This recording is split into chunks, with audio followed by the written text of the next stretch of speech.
So it's almost a 12 years of journey, right? So 12 years of learning. Coming to marketing campaigns, which one was the successful marketing campaign? They end up spending an X amount of money, and within 3 months they were able to recover, or they got 20x the return of money. Welcome Anurag. Welcome to the show. Looking forward for an impactful conversation today. Thank you, Sukhita, so much for inviting me. I'm also looking forward for a very good conversation between us, where you as a content person and me as a marketer will be talking a lot of topics. Definitely. So I want to start from, digital marketing, because your forte is digital marketing. And I also feel digital marketing is not only about the ads or the followers, it's majorly about the trust and the impact which the brand is creating. And your brand is also creating something like that for the brands, which is called as IWA, Impact with Anurag. So I can see, what the vision you have behind this. So let's talk about that. So before, we start, just tell me about IWA and then we'll start. Sure. So when I started out, I was actually looking for a good name for my company. To be frank, my company name is called Marketing Outlook. I wanted a very simple name. I wanted marketing to be a part of it, and I wanted to show that my outlook towards marketing is a bit different from what the market usually sees. So that's why I started my company with the name Marketing Outlook. But slowly and steadily, as I entered the market, I realized one important thing, which is the trust which the clients have on me. I, being the face of the company, people wanted to talk to me, interact to me more, because I was more accountable. So I created a personal brand on social media because I wanted to showcase myself more, so that I become the face of it and people engage with me, and the services, the company becomes a secondary part of it. So I wanted them to see me more. So hence the inception of IVA. IVA is actually in Yoruba philosophy. It's an African term. It basically means character or essence. It's an African term. Yeah. Okay. In Yoruba philosophy, it means character or essence. Okay. In simpler terms, in Indian language, we also call it alignment.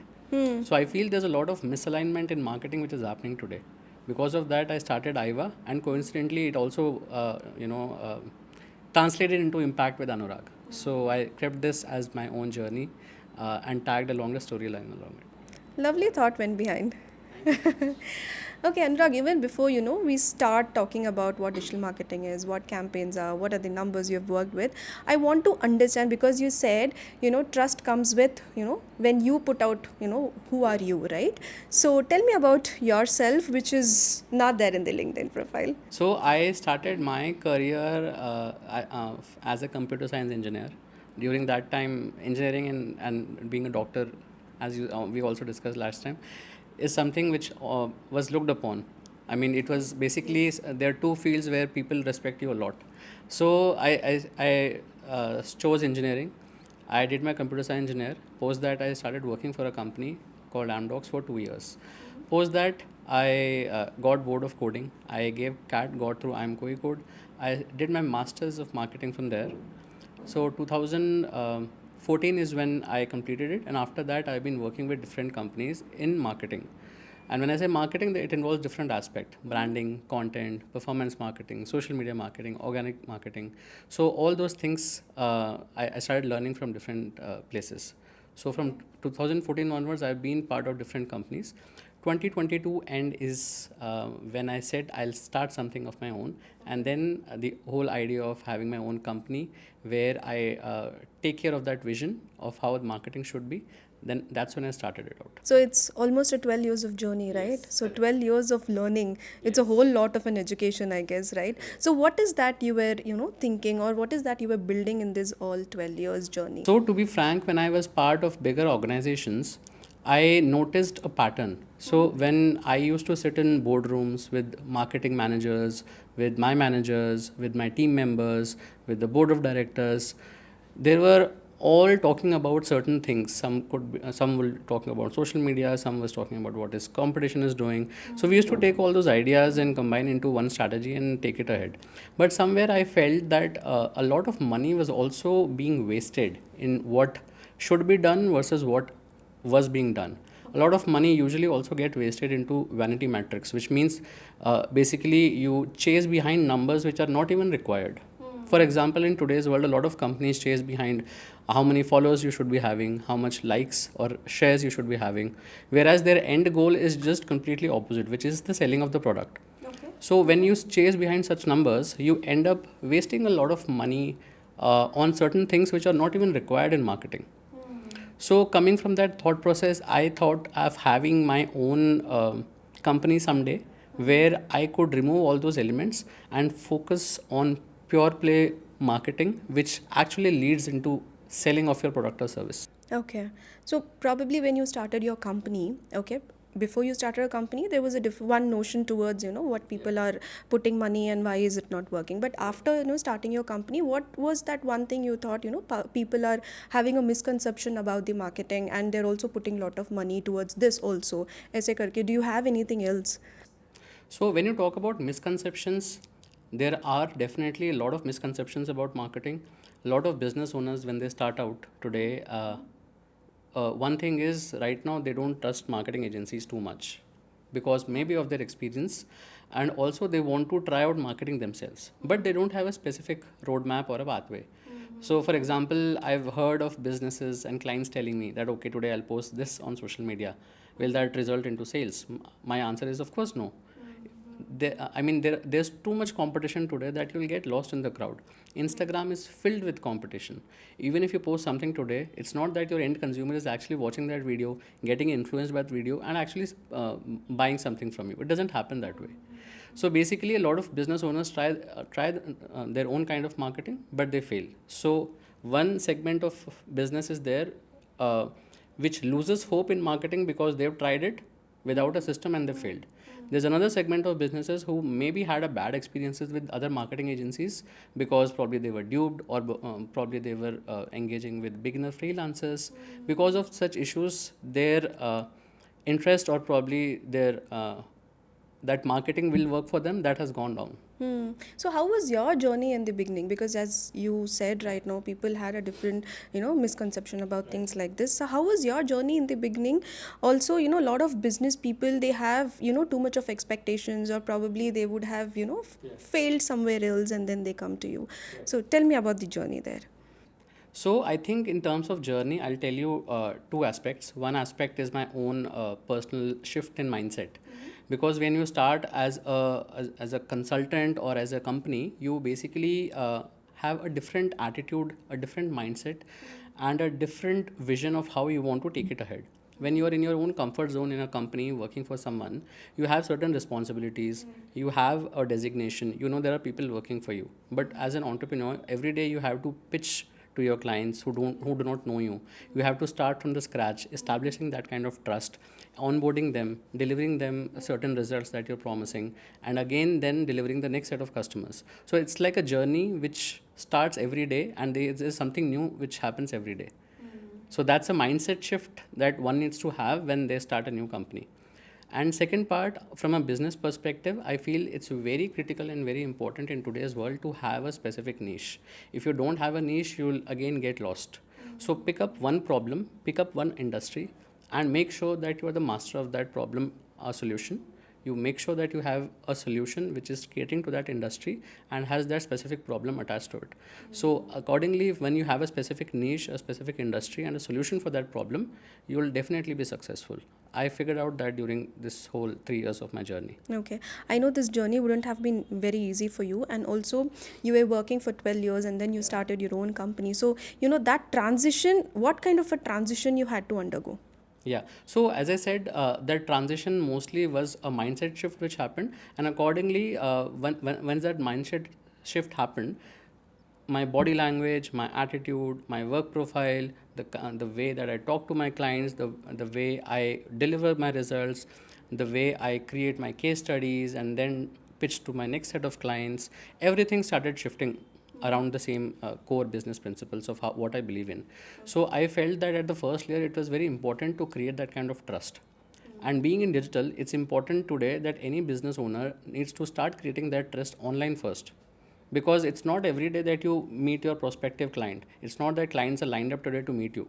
The first thing that they would want to see is maybe your website, your social media presence, just to understand that if you're worth talking to or not.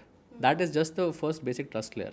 So I've started posting some content on Instagram. I've started creating my website, my own pages, which have started ranking on Google SEO. I've started doing my own advertisements. So all these things I'm doing in terms of marketing for my own company, so that I reach out to my potential clients and then try to talk to them and convert them.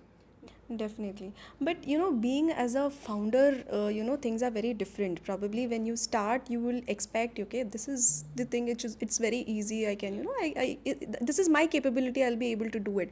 But then when you actually step into things like that, it's not easy.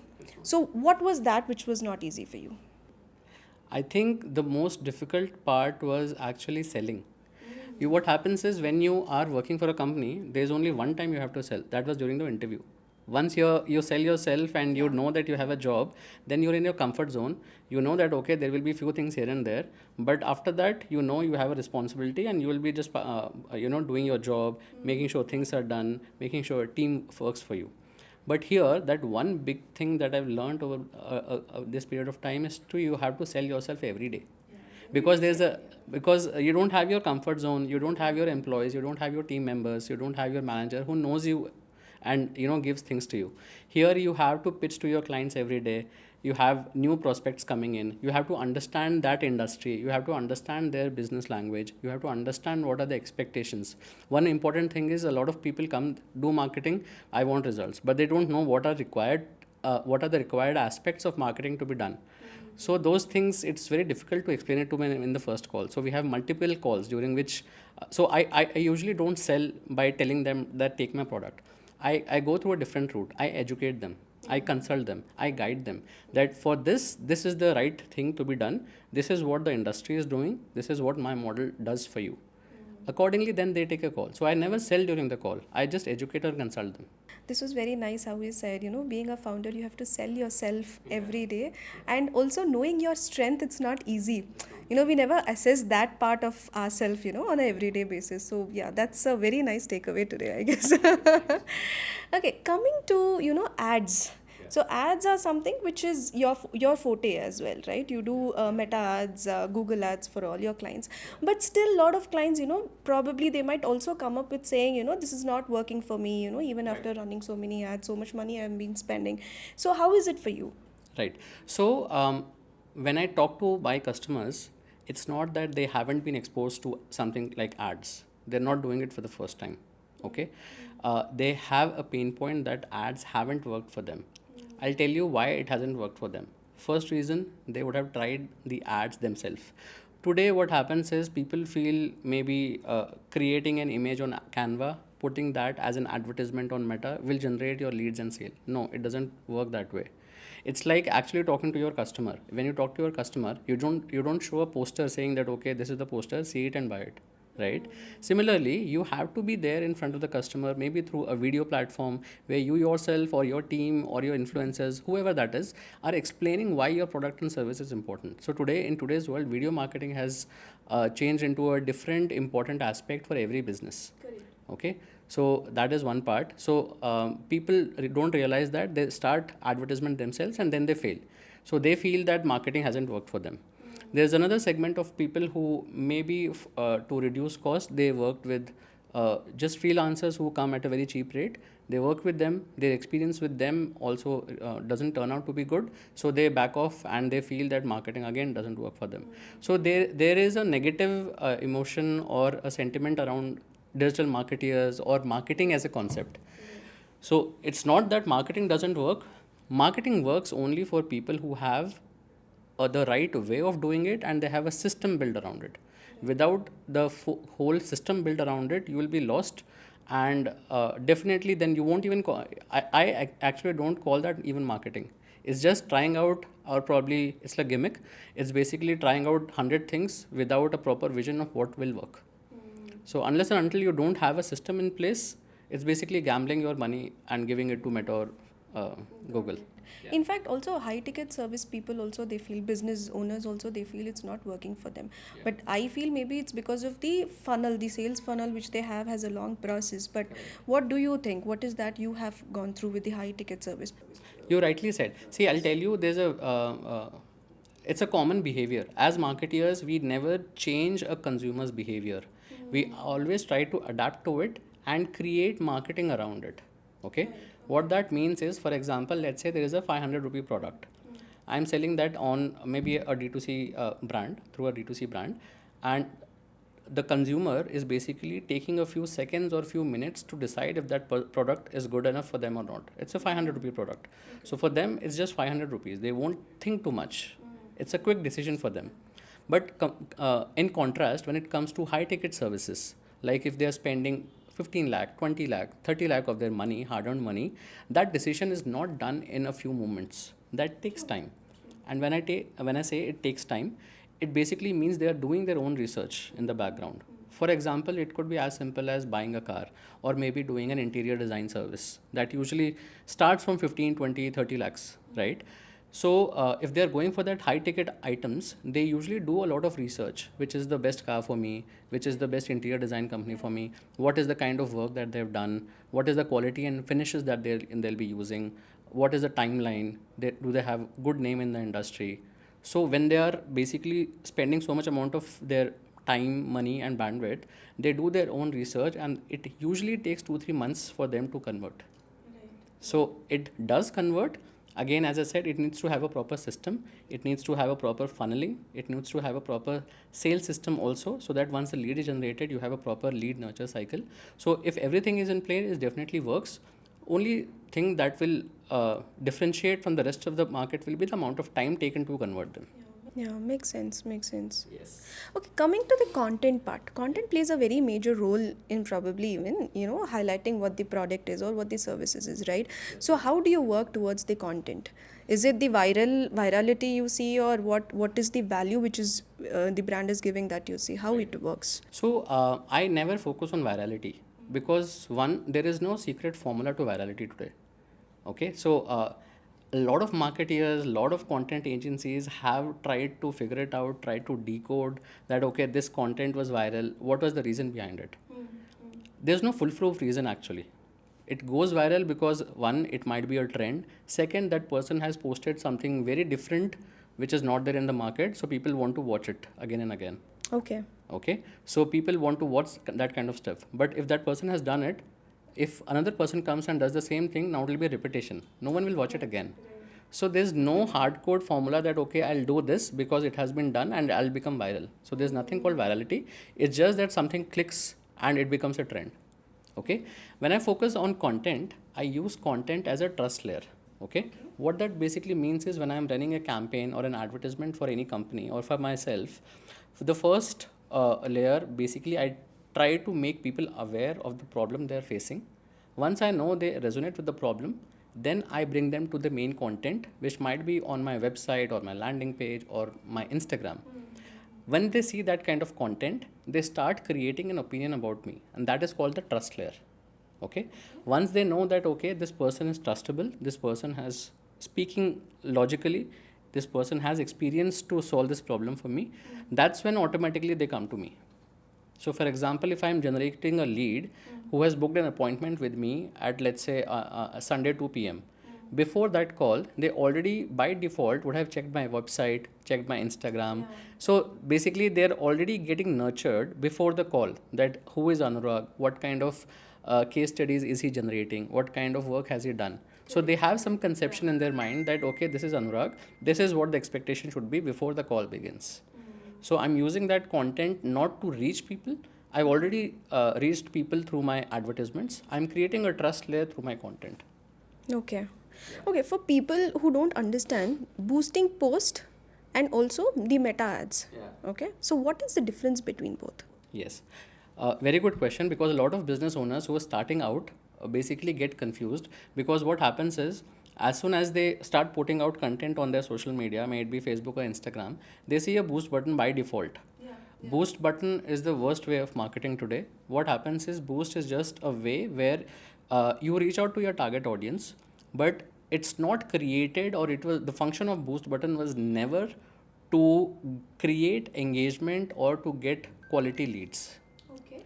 The boost button was another function which was introduced by Instagram and Facebook, so that people feel, because as I said, today a lot of businesses are confused today. They run behind vanity metrics like likes, shares, subscribers, followers.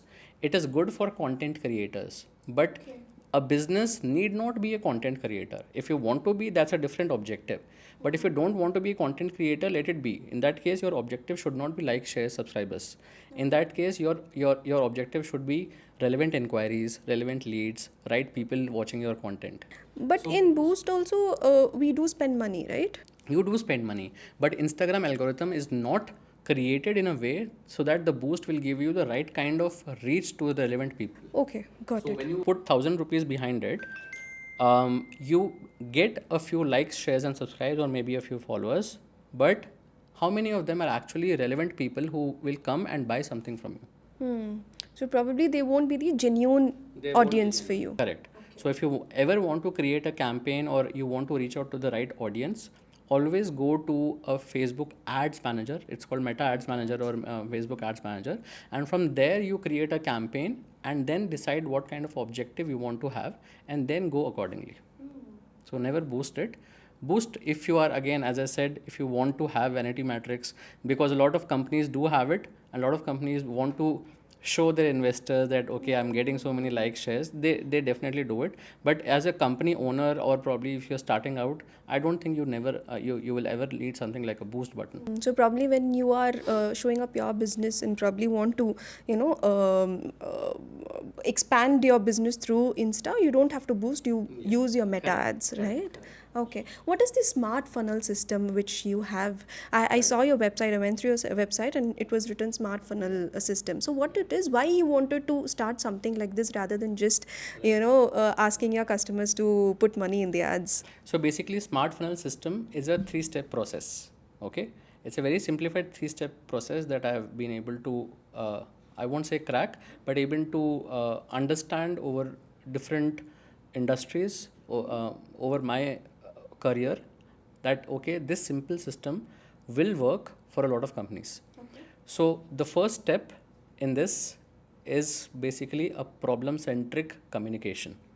That could be done through a video advertisement or something else. But here the first step is creating content through a video ad where you're talking about the problem so that your end consumer knows what you're talking about, they resonate with you, and they want to check you out. Okay? So that's the first step. Second step is I call the trust layer. Usually as marketeers, we also call it interest or desire layer, where people come and and it automatically generates interest in their minds that this is the right person for me. As I said, the second layer is mostly trust layer. Here, my website, my social media presence, the content that I'm speaking about creates a trust layer so that even before the call happens, even before they talk to me, they know who is Anurag. Okay, so that's the second step. That can happen on the website, that can happen on the landing page, that can happen on my social media. Third step is basically lead nurture. Once a lead comes to you, how are you talking to them? How are you nurturing them? If you have a specific sales cycle, if your conversion cycle is, let's say, around 30 days, how are you talking with them at regular frequencies so that you are on the top of their mind and they don't go with your competitor and they go with you? So what is the kind of communication? What are the kind of scripts? What kind of messaging, WhatsApp are you doing at regular intervals so that you don't sound desperate or needy, but you are, as a marketer, sending relevant content based on what the customer is thinking. So basically, smart funnel system is a 3-step process to get your conversions in place. Lovely process. Yeah. Okay, tell me about this landing page. For everybody, landing page means okay, it's a form which says submit after your all the details, and then it comes to your landing page, right? That is the understanding. But you also say that landing pages can also filter your leads. How is that possible? So when you talk about any platform like Google or Meta today, they have an inherent form. In Meta, it is called instant form. I feel that is one of the worst ways of marketing. Why? Because someone who is seeing your advertisement, they're basically spending 3 seconds, 5 seconds, 7 seconds to fill that form. To open that form, you don't need to go on a website or a specific page. That form opens on your Instagram, you fill it. Sometimes it's also pre-filled. Your name, your email ID, your mobile number is already pre-filled. Because people don't have time to actually... Correct. And you rightly said people don't have time. And as a marketeer, I don't want to focus on that kind of clientele who don't have time. because if they don't have time to fill in their details and actually check you out, they even won't have time later on to talk to you. So people who don't have that kind of time to invest in you in the first go, if even after seeing your video, they will never give you time later on also. Okay, so I try to focus on people who resonate with what I'm saying in the first place. Check me out. So out of 100 leads, I don't usually provide 100 leads in a month. I give maybe around 35-40 leads in a month, which is less than what the market is providing. But the quality of my leads will be much higher. They are more matured. They're already been pre-qualified. I know what kind of expectation they have, and in the same tonality is what I'm going to talk to them when they come to me. Okay, so in my system, in my smart funnel system, I never promise a lot of leads. So in business there's always a game of quality versus quantity. So I focused in my system, I always focus on quality, and but for that I usually compromise on quantity, which is fine for me, because as long as I'm spending time with relevant people, it works for me. And I feel this is the same attitude and work ethic that every business should also have. Definitely, definitely. Out of 50, only 10 converting. Rather, you give only 20, which also 10 converts. Right? Nice. Coming to WhatsApp marketing, even the small scale business people are also using WhatsApp for marketing. Right? So, how are you helping out in WhatsApp business marketing? So we also have an in-house tool which I am also selling as part of my marketing services. It's basically a mobile app CRM which also has WhatsApp integrated with it. What it means is, as soon as a lead is generated, your client or your prospect will automatically get a WhatsApp saying that, okay, thank you for contacting us, our team will reach out to you soon. Now what happens is, every lead that comes to you has a shelf life. What that means is, if a lead is coming to you, that lead is not loyal to you right now. That person is actually browsing the market. So that person is becoming a lead to 10 other companies. So the sooner you reach out to them, the sooner you pitch your product and services, the faster the chances are that you will convert. Because the prospect will also feel that, okay, as soon as I fill the lead, this person is connecting with me because my pain point is high. Right now, this is the right time to connect with me.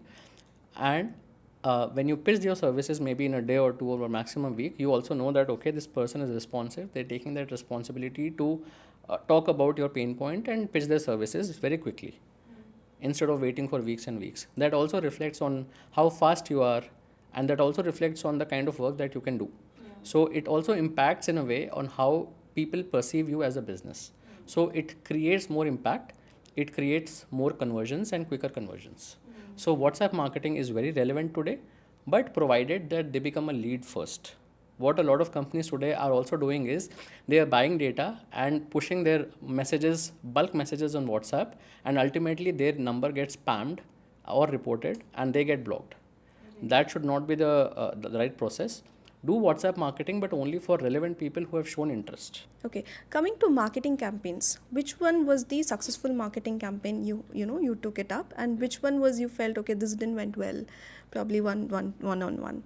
Okay, so I'll tell you a very recent campaign that I did with one of the interior design studios. Basically, they end up spending an X amount of money, and within 3 months, they were able to recover, or they got 20x the return of money, whatever they spent. So they spent around 4 lakh of money in their investment in the first 3 months, and they got 82 lakh of revenue in the first 3 months itself by implementing this system. And since that, now they have that confidence that, okay, this model is working, we are scaling the campaigns now. Now they are at a position where they want to spend more money, because they know that marketing is now not a cost, it's an investment. As in, when they are putting more money, they are getting more returns. So it's not like stock market where things will go up and down. You know, you have a predictable system. You know that there is a demand in the industry. You know, you have the solution. You're putting money behind Meta in order to get the right relevant audience, and you know that you're going to sell because you already have a system in place.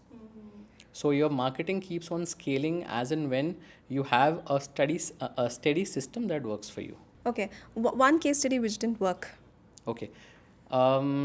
So this was a case study. I won't call it a case study, but maybe a learning. This was one of the companies that I worked with a few years back. So they were looking at marketing at different aspects. So there was no clarity in the beginning. So we started doing a lot of different kind of campaigns. We started doing one campaign, then we started another campaign. But somehow the brand vision, the kind of content that was being provided by the brand was not in sync with what we were expecting. So because of that, the kind of communication that was put out to the audience was not in sync. So because of that, the funnel got broken. So the kind of audience that we ended up attracting was not the kind of audience that we wanted. Okay, so that was one big learning for me also, because we never compromise on the kind of communication that we are sending out. A lot of people say that, okay, I have this video, chalta hai, you can probably work with it. No, when you talk about marketing and when you're spending maybe thousands or lakhs of money on a video, you need to plan it before. You need to make sure that whatever you're saying. So we break down the video into three parts: hook, body, and call to action. You need to make sure that the hook basically hooks on your user and makes them stop. The body engages with the user, and the call to action makes sure that the call to action is going to the next step, which might be the landing page or to fill a form, whatever it is. So make sure that you have a continuity in that video and talk about certain things which are most necessary to make sure that a campaign is successful. So don't use any random videos. So that was one campaign that I failed, but was a good learning. I know, sometimes, things like this will, of course, give you a learning. Failures leads to success. Yeah, it's a stepping stone. Yeah. So, okay, you have also mentioned saying you have, worked for more than 12 crore business value, right? In over the period of 12 years. 12 years is what, right? So, how was it to handle, such a big number? What's your experience? So experience has been diversified because this 12 crore ad spend is distributed across the industry. I worked in healthcare, I worked in automobile, I worked in edtech, I worked in the interior design industry, the real estate industry. So I've had learnings from different industries. I've picked bits and pieces of each of those and tried to learn what are the patterns, what are the commonalities, and that's when I started creating this smart funnel system. So that 12 crore ad spend that I've spent over my 12 years is actually a learning of where not to spend money and where to spend money. And even if you want to spend money, there are only three things that have to be done properly in order to scale up your campaign, in order to scale up your revenue. So this 12 crore ad spend is actually a learning of what, along with what to do, but what also not to do. So that also is a big experience and learning, and which is missing with a lot of marketing agencies and freelancers today. Because what happens is, in today's world, every person is becoming a digital marketer by either taking a course on YouTube or taking a course on Udemy. So they have that theoretical knowledge, but actually in terms of learning, actually in terms of experience, what is working, because the world is also changing very rapidly today. What would have worked maybe 2 years back is not working out today because of so many external variables and factors which are there. Correct? Everything is evolving. Everything is evolving. So what was relevant before might not be relevant now. So whatever theoretical knowledge someone would have created a course on maybe 3 years back is not relevant today. So whatever someone is learning and becoming a marketer from it and running advertisement campaign, those same campaigns will not be relevant because the learning itself has changed. And also, we also have to keep updating ourselves towards, what new is coming up. Especially in terms of content. A lot of AI tools are coming.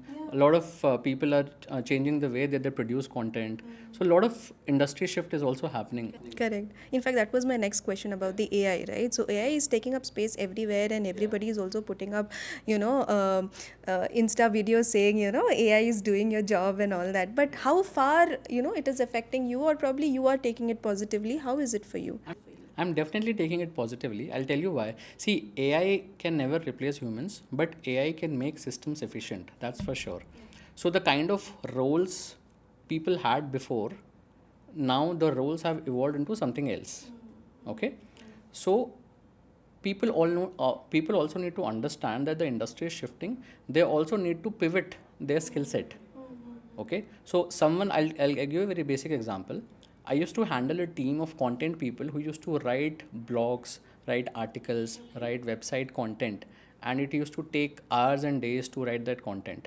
Today it's easily available because once you have a main theme ready, once you have the direction, once you know what exactly the content needs to be, AI can generate the same content piece. So you need to be a good prompt engineer. You need to know that what kind of prompts you need to give to AI so that you get the desired output. So it's the same 4 hours that you could have spent in a blog or an article or some kind of a narrative. Now you're spending maybe half an hour on it because you know what exact elements you need and you're giving that input to AI to do it. So that role of content creation has now changed to and maybe evolved to prompt engineering or content prompting. So those kind of roles are evolving more today. Yeah, in fact, I also felt the same because people, come to us saying we need a AI generated videos. So then in that case, I need a prompt engineer, right? So yeah, so evolving also is good. Yeah, true. But whenever it comes to AI tools, at my company or maybe as a marketeer, I always keep a differentiation. I always keep a differentiation between where I'll be using AI and where I'll not be using AI. For example, if I want to show my face, I will definitely show my natural face. I will not use a AI face made by some AI tool because that creates a disconnect. People feel it's fake. Okay. Whereas if I had to edit a video or probably create scripts, then I would definitely use AI because that's not client facing. That's making your process more efficient. Okay. As I said, on social media, people connect with people. So if you're creating any videos, don't use AI. But if you're editing it or maybe having your own processes like mail setup or maybe cleaning your mails or making sure your videos are edited properly, then you can definitely use AI, but not for creating a fake face of yourself and showing on social media, which a lot of people today are doing. And that is also for, I feel, people are doing for personal branding. Because people feel that personal branding also means showing your face where people trust in for you. So they use it in that way as well. So what do you have to say for personal branding? I think personal branding's relevance has grown today as a concept, and that also has to do a lot of that also has to do with AI tools also coming in, because what is happening is I see social media as a platform which is of course engaging, but at the same time people's attention span is going down over a period of time. People have less time to create or understand each other. In fact, from 1 minute, it has come to 30 seconds. 30 seconds, correct. So the attention span has come down. So before, if they were spending 1 minute to know a person or a brand, now they are spending 30 seconds. So basically, you have less time to know someone, right? But if you know someone, you will know that you definitely watch that content later on because you've already identified a pain points which someone is talking about, and you know that person will connect with you later on. Okay. So though the time is less, but if you are genuine, if you make content regularly and keep on posting, and if you have good engagement and good inquiries coming in, then definitely personal branding helps a lot. Okay. I also feel that personal branding helps the small scale business people, right? Homegrown, homegrown business and all for them. They are also able to connect very easily with the audience. Correct. Is what I feel. Yeah, you are absolutely right. See, what happens is, as I said, I also started IVA with a single notion or a single concept that people connect with people. I could have grown my company name as a marketing outlook, but I started IVA with a single vision because I wanted to show my face there. Okay, so it started with impact with Anurag, and that's why personal branding I started believing in, and that's what also helping me, because when people becoming a lead for me and they book a consultation call with me, they already would have seen me on social media, they already would have seen my website, they already know who is Anurag, and that's when the lead nurturing automatically happens. So personal branding is very relevant today, especially in today's world where a lot of fake things or AI things are coming up. It's very difficult for someone to differentiate who is the right person or the relevant person in today's age. What do you have to say for these small scale business people? Because they feel, okay, I have to, start marketing, but then no, I don't want to spend right now because it's too much of money right now. Let me compromise on this part. I'll invest in something else. So what do you have to tell for them? So for businesses, especially for upcoming startups, I feel if you're not marketing, your business is dying. Whatever kind of marketing you do, but you do. It could be an offline networking event. It could be, meeting your business colleagues. It could be creating some impact on social media.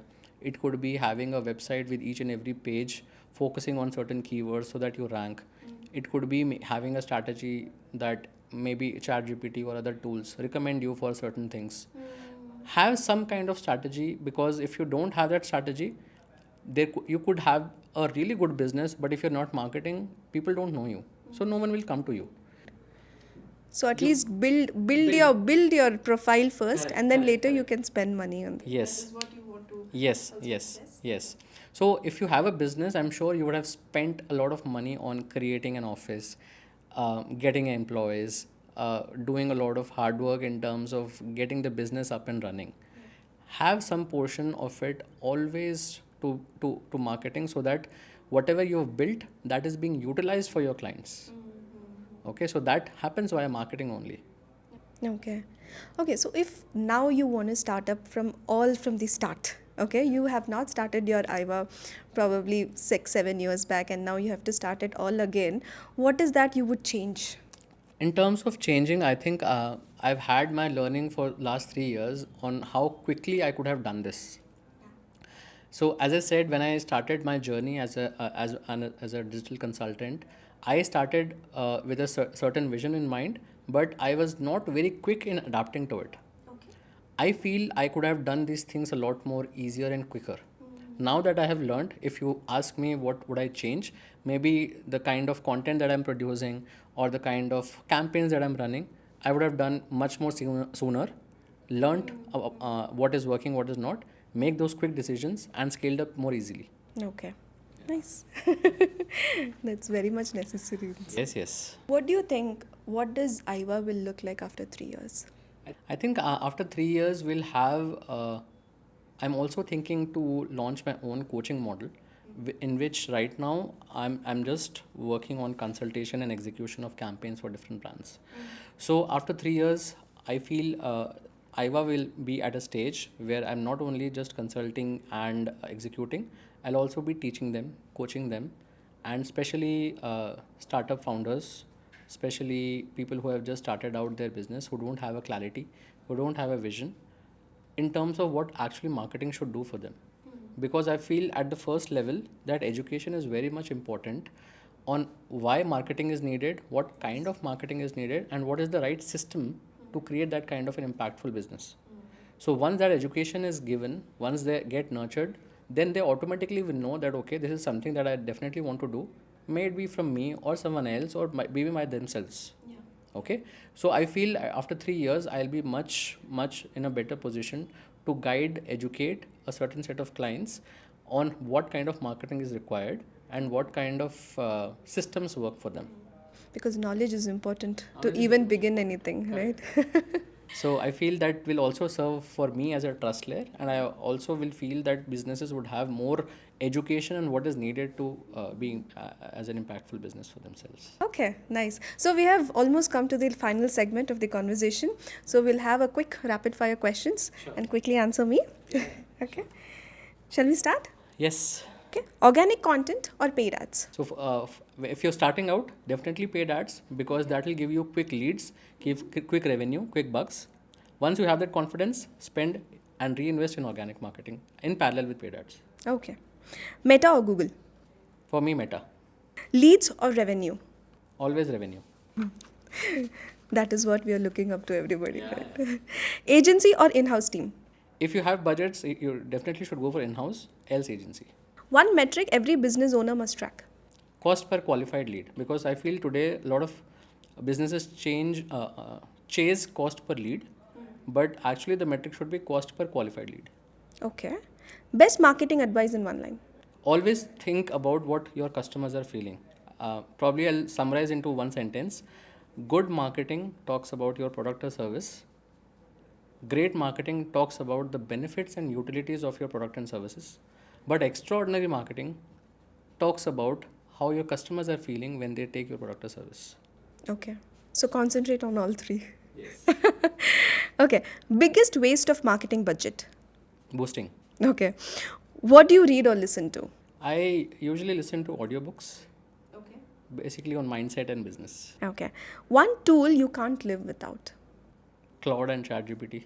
Yeah, that's something which is everybody is using, even children are using that.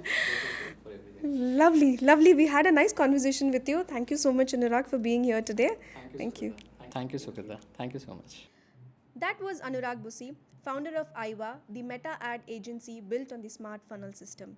If you want to work with Anurag or learn from him, all his links are shown in the show notes. Thank you, Anurag. Thanks for being here. It was real and impactful conversation today. Thank you.